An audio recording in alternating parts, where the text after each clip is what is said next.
Penanganan kebakaran di Sumatera Selatan menjadi sorotan. Ketua DPD Apkari Sumsel terpilih, Kemas Haikal, menyebutkan jika Sumsel masih kekurangan sarana dan prasarana penanganan kebakaran termasuk pos damkar.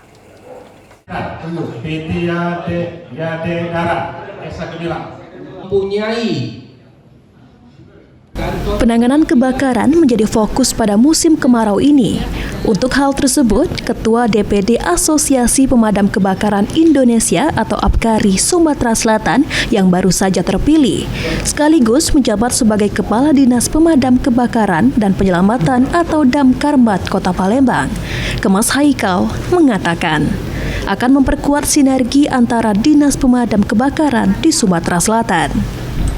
Sejauh ini, menurut Haikal, Dinas Pemadam Kebakaran di Sumsel masih terkendala sarana dan prasarana dalam percepatan pelayanan seperti penanganan kebakaran, baik dari segi peralatan hingga pos pemadam.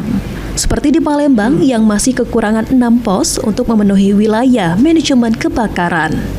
Hal yang sama diperkirakan terjadi di kabupaten kota lain yang memiliki jangkauan wilayah luas. Kalau saya melihat informasi untuk kondisi pos-pos yang ada selalu jauh sekali.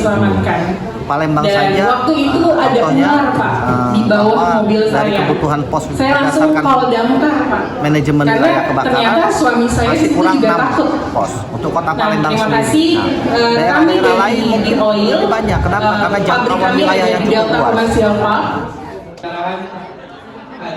Ditambahkan Haikal, DPD Apkari Sumatera Selatan akan mendorong kelengkapan peralatan damkar di Sumsel, baik melalui hibah dari pemerintah maupun CSR, serta memetakan untuk pos pemadam agar bisa memberikan pelayanan optimal. Sandi Pratama, PAUL TV.